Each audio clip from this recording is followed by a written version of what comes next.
Welcome back, everyone. I am Tony Reyes. We are the Sports Budz. Joining me, as always, is Nick, who's not 2-on, Kerr.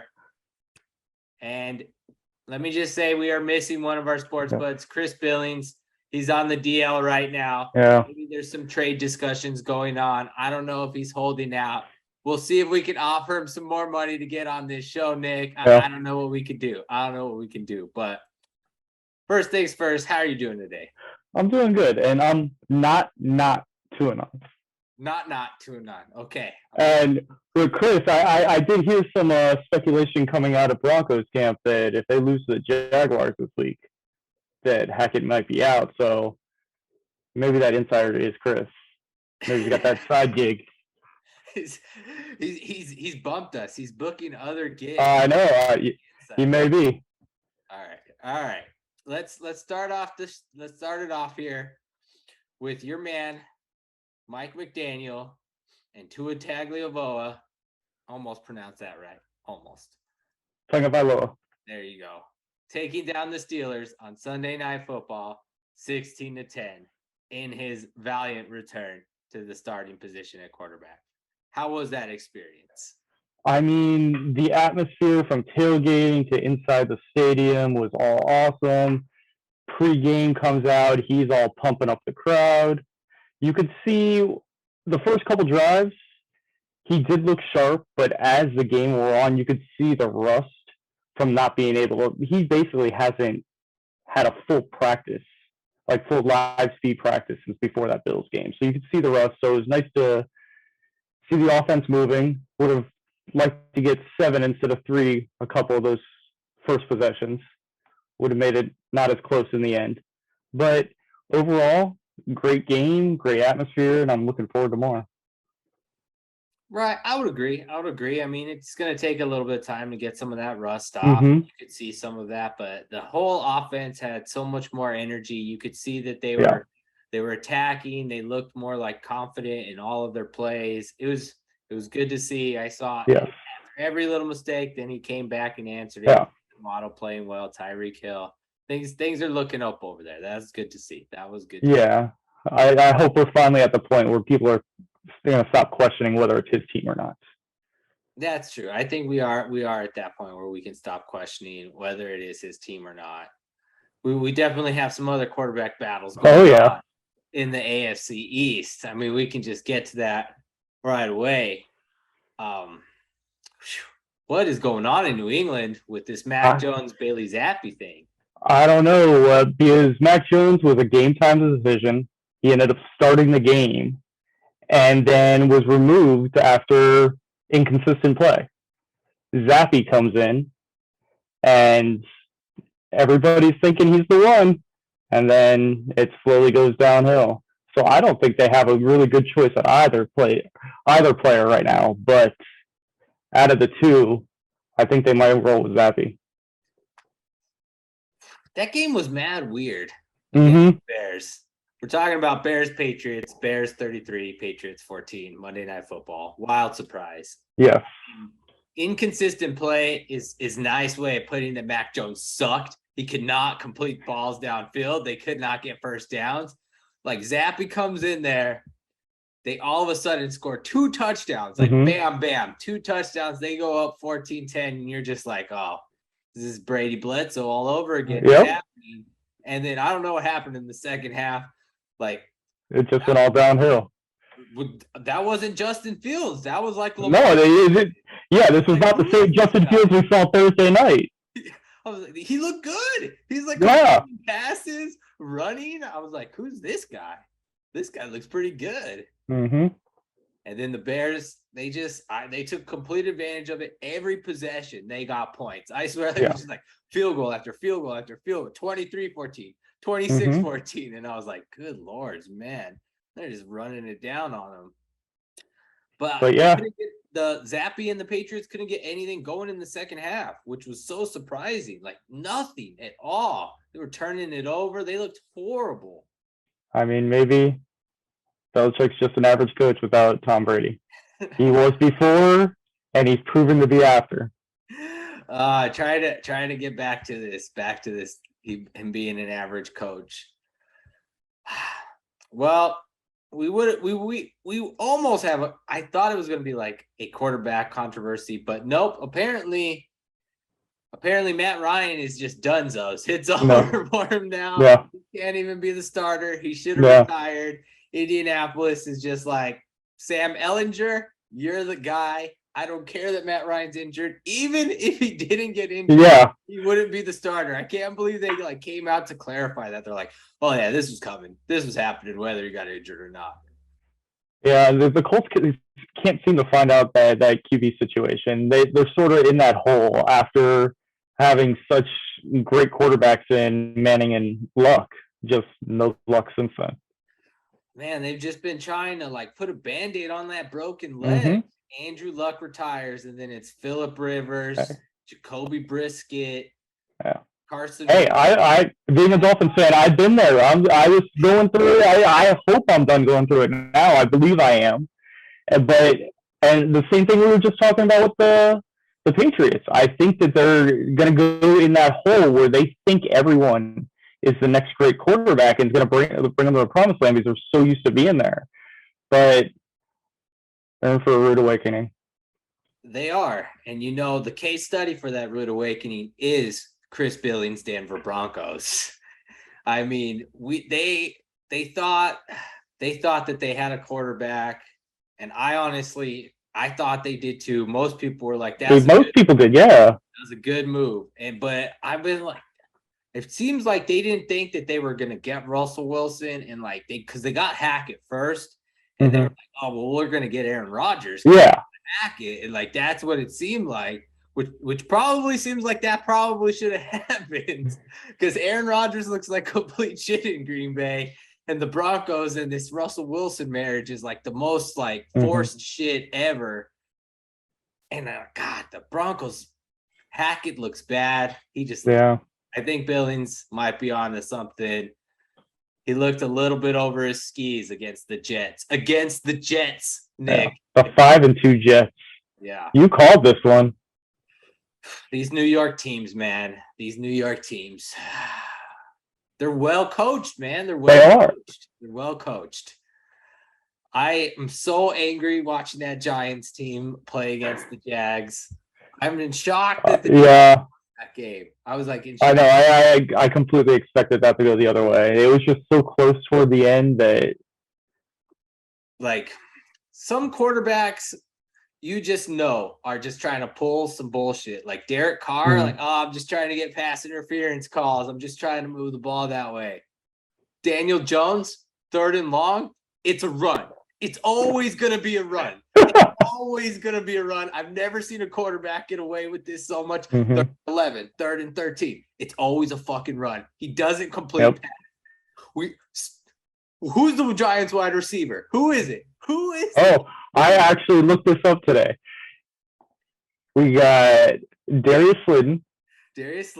Okay. Kadarius Toney, which is questionable.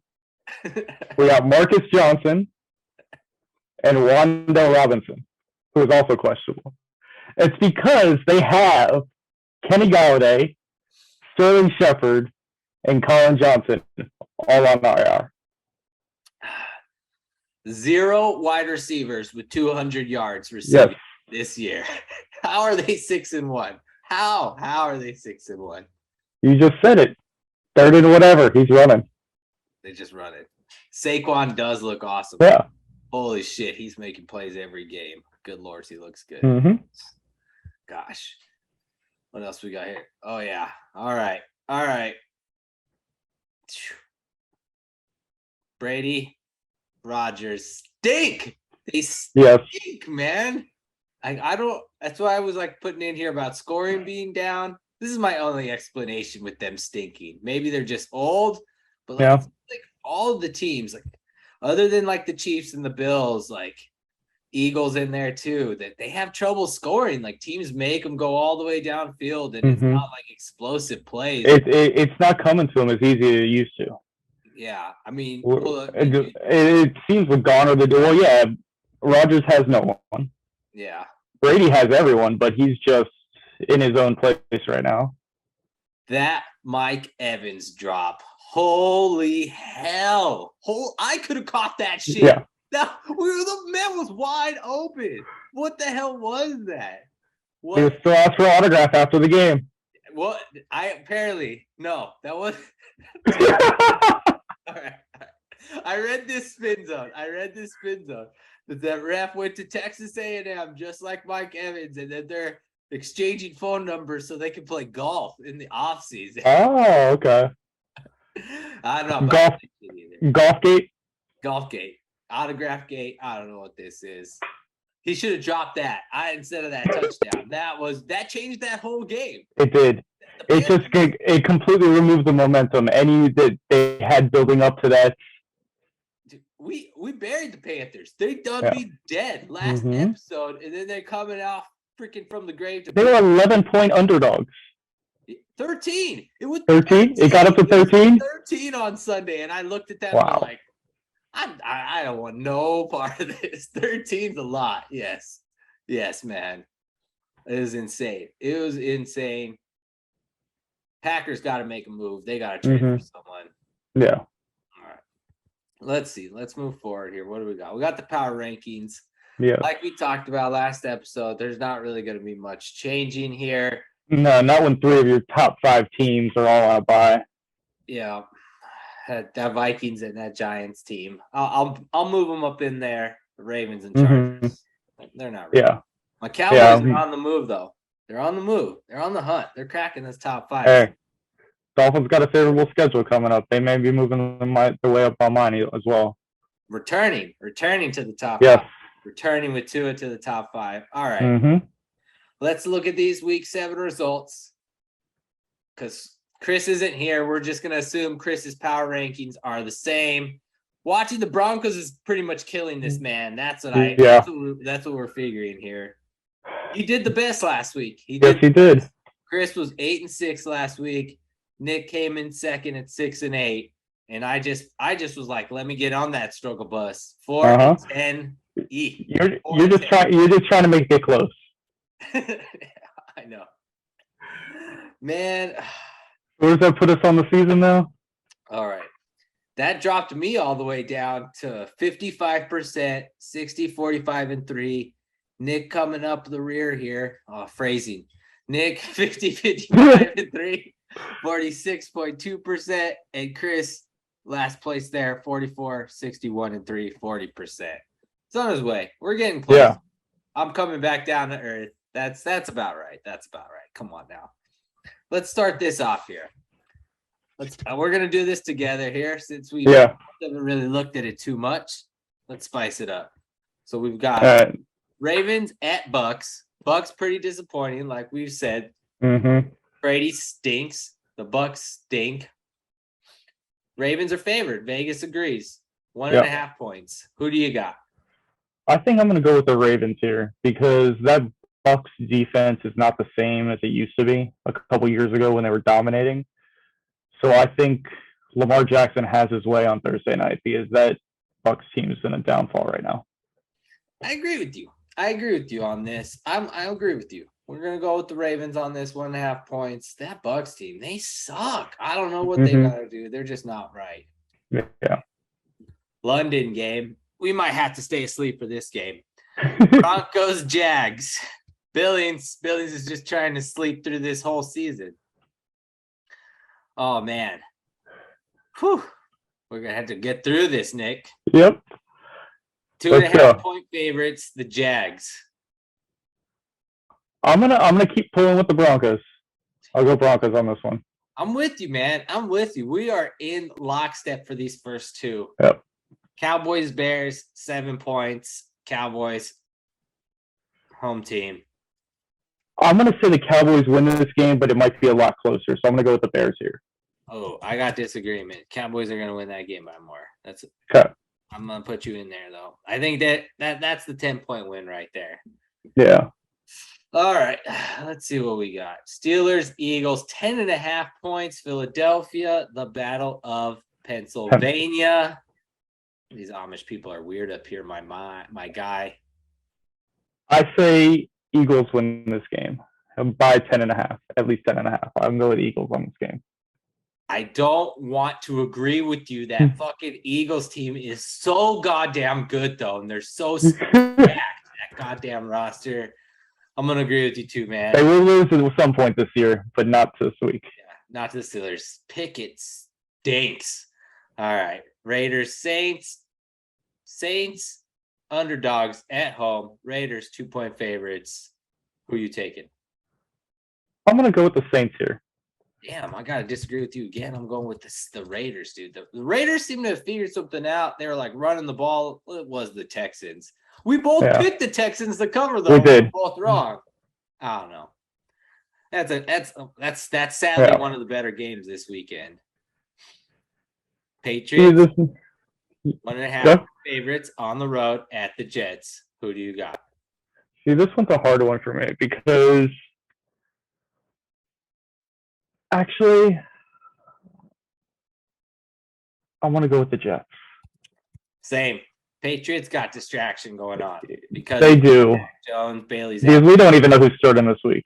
Yep, they don't deal with distraction well. Not a fan. All right, your Dolphins on the road, 3.5 points at the Lions. Who do you got? I'm taking the Dolphins. Yeah, me too. Dan Campbell, you stink. You need to be fired. Dolphins are clicking. It's happening. Panthers, Falcons. Falcons, 4.5-point favorites at home. They cover every week, man. They cover. I think last week was a fluke for these Panthers. I think Falcons cover at home. Same. I agree with you on that. All right. Cardinals, Vikings. Ooh, a good game here. That is a good game. 3.5 points. Vikings favorite at home. Who do you got? See, this one's a little. If this game was a couple weeks ago, I would have definitely been taking the Vikings. But after what we saw with the return of Hopkins last week, this game will be a little closer. But I still am going to go with the Vikings at home. I hate that hook. I hate the hook. But I agree with you. The Vikings are going to win that at home. Cardinals stink. They got their lucky win last week against the Saints while we were recording. Sons of bitches. Yep. All right. I picked that game. That was my Lonely Island game. That's true. You were right. I was wrong about everything last week. That's all. Titans at Texans. Somehow this line is only 2 points. Tennessee is favored. Something's up. I want to pick the Titans, man. How are we not picking the Titans? I'm definitely picking the Titans, but this is definitely going to be a low-scoring game. Why is that line so small at 2 points? Something's up with that. It's got to be because of the road team. Because I feel that Dolphins-Lions game could be a couple more as well. Damn it, man. You could be right. Something seems off about that game. Something's off about it. All right. Commanders, Colts. Carson Wentz, he sucks. He's not in this game. Mark Ryan, he sucks. Game. So we got Sam Ellinger versus Taylor Heineke. Ellinger and the Colts are favored by 3 at home. Yeah. Who do you got? I'm going to take the Commanders in this game. The Commies. Let's rock with the Commies, man. I think that they cover too. I agree with you. I think that feels about right. I feel like it's going to be a 3-point game. Yeah. City. Niners, screw this team. Let me just tell you, I don't have enough time to tell you guys, screw this team. Against the Chiefs, I watched them give up a 3rd and 11, a 3rd and 20, a 3rd and 14, a 3rd and 17, all for touchdowns. Patrick Mahomes shredded that defense, made me look bad. My Lonely Island just went up in flames. Screw the Niners. I'm just picking the Rams here out of pure spite. Who do you got, Nick? I'm picking the Rams as well. Let's go. Let's spite that fucking Niners squad. McCaffrey, you didn't score a touchdown for me either. I was trying to make some goddamn money last weekend. Yeah. Ugh, hurts me. All right. The spiciest story, subplot of the first half of this season. Geno Smith resurging after being on the bench for 8 fucking years. Was on the Chargers, was on the Giants, was on the Jets. Everyone had a chance for this guy. Now, man, looks like a top 5 quarterback. At home, he gets to play the Giants, who we can't even figure out if they're good or not. 6. Yeah. We're just now able to name some wide receivers. That's true. But they are well coached. Seahawks, 3-point favorites at home. Who do you got? I'm going to take the Seahawks at home. Same. I'm going to pick against this Giants team until they're fucking 18-1. And they win this one. I don't care. I don't believe in that fucking team. No, they're frauds. It's phony football. They just don't lose games. They're not winning those games. All right. Bills, Packers, Sunday Night Football. Aaron Rodgers, biggest spread and underdog of his career, 11.5 point. Yes. The Bills. Who do you got? I mean, see, this is a hard one to pick because the Bills just roll over teams, but this will be the time that Aaron Rodgers decides to play like Aaron Rodgers from a few years ago, and it'll end up being a lot closer. So for that, I'm gonna bet on Aaron Rodgers. Say that I agree. For a lot of those reasons you mentioned there, I agree. This game is in Buffalo, though. I know. That worries me. But Aaron Rodgers doesn't have problem with cold weather. 11.5 points is so disrespectful, and that petty king Aaron Rodgers is going to come out and be like, we're just going to run the ball. They'll lose. They're straight up still going to lose that game, but they'll lose. They'll cover the spread. Whatever the spread is on Sunday, he'll make sure that the Packers cover. Yep. Petty shit, the petty king. All right, Monday Night Football. Joe Burrow and the Bengals look like they were back after that game against the Browns. Favored, 3.5 point favorites at the Browns on Monday Night Football. Who you picking and why? I'm gonna pick the Bengals for the reasons you just gave. They do look like they're getting back to that form of last year, and on the other side of it, Jacoby, I dealt with it last year. They're just not any good. They aren't. He isn't. I agree with you. I'm picking the Browns because of that stupid half point. These Monday night games have been trickeration, just like this Patriots one with the Bears. Yeah, this game will go to overtime. Something will happen. Yeah, you'll see the Browns cover that spread, and you'll just be like, "Oh, of course, everyone's gonna be betting on the Bengals." Actually, with these teams, I wouldn't be surprised if they went to overtime and ended in a tie. with these teams. All right. We got the Chiefs and the Chargers on a bye. Hopefully, Billings can fill in his picks, and we can keep you guys updated next week on how we did. We hope you guys enjoyed this speedy episode of the NFL show, Week 8. We are the Sports Budz. I am Tony Reyes. Joining me, as always, was Nick Kerr. You guys have yourselves a wonderful evening. Thanks for watching the Sports Budz. Be sure to like, follow, and subscribe.